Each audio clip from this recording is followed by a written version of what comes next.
In the 19th century, Europe transitioned from an agricultural economy to factory production. This generated massive new wealth for the factory owners, known as capitalists. But for the people actually doing the work, it was a completely different story. Men, women, and children were packed into dangerous facilities for long hours. They earned low wages and lived in unsanitary slums. This new working class, the proletariat, found themselves trapped in a cycle of miserable conditions, while their employers grew incredibly rich. Early thinkers like Robert Owen and Louis Blanc saw this inequality and tried fixing it peacefully. They proposed cooperative communities where workers shared the profits of their labor. These early efforts were largely idealistic, failing to make a structural impact on the capitalist system. Then came Karl Marx. He didn't want to tweak capitalism or build small utopian communes. He looked at the economic system and decided the only solution was to destroy it completely. With Friedrich Engels, Marx laid out scientific socialism in the 1848 Communist Manifesto. He argued that all of human history is a struggle between classes. To Marx, the only way the proletariat could escape their misery was to violently overthrow the capitalists and take control of the factories and resources for themselves. Because his theory relied on an established conflict between factory owners and factory workers, Marx assumed this revolution would naturally start in highly industrialized places like England or Germany. But history, of course, rarely follows the script. Instead of igniting in the industrial powerhouses of the West, the first Marxist takeover targeted a country that barely had a working class at all. It struck the Russian Empire. Under Tsar Nicholas II, Russia was an absolute autocracy. While the rest of Europe modernized, the Tsar maintained a rigid medieval rule, firmly rejecting any democratic reforms or political freedom. A highly advanced economic critique built for factory workers was about to be forcefully applied to a massive, backward agricultural empire. At the turn of the 20th century, 85% of Russia's population were peasants.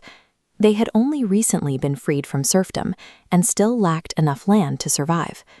Meanwhile, rapid, state-driven industrialization in cities like St. Petersburg crammed tens of thousands of desperate workers into squalid, disease-ridden factory dormitories. In these concentrated urban pockets, socialist ideas took root.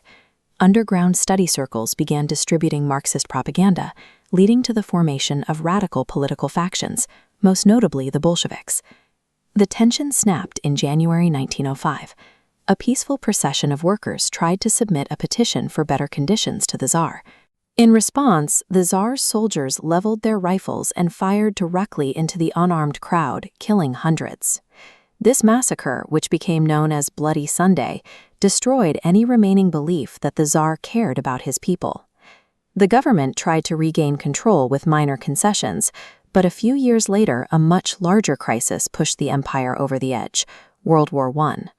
The war effort was a disaster. The Russian army suffered millions of casualties and catastrophic defeats against Germany. Back home, the railway system collapsed. The factories closed and cities were left without bread. The war didn't invent Russia's problems. It just accelerated them, exposing the fatal rot of an autocracy that was completely incapable of managing a modern, industrial-scale military conflict.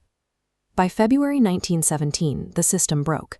Severe food shortages in Petrograd triggered massive strikes. The Tsar ordered the military to suppress the crowds, but the soldiers refused. They mutinied, joined the workers, and forced Nicholas II to abdicate the throne. With the monarchy gone, a provisional government stepped in to run the country, but they made a fatal miscalculation. They decided to keep fighting in World War I, ignoring the exhaustion of the Russian people. This continuing chaos provided the perfect opening for Vladimir Lenin. Returning from exile in April 1917, he immediately set out to weaponize the political momentum. Lenin didn't bore the starving public with complex Marxist theory.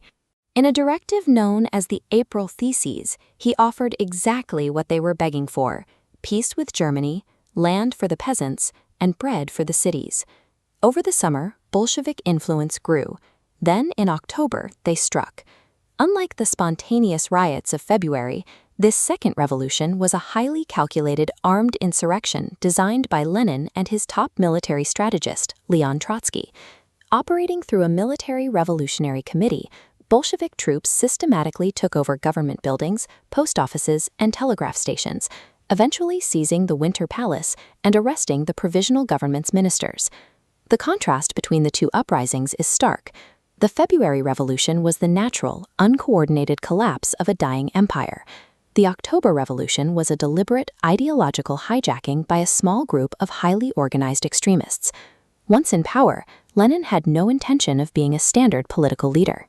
His objective was to violently re-engineer Russian society from the top down to fit Karl Marx's exact blueprint. The Bolsheviks moved instantly. They abolished private property, seized control of the banks and industrial factories, and declared that the massive agricultural estates of the nobles now belonged to the peasants. To secure his domestic position, Lenin also had to end the foreign conflict. In March 1918, he signed a treaty with Germany, officially pulling Russia out of World War I, even though it meant surrendering massive amounts of Russian territory. Forcing this ideological vision onto reality came at an immense cost. To maintain absolute control, the Bolsheviks rejected democratic elections, banned rival political parties, and plunged the country into a brutal, multi-year civil war. They emerged victorious.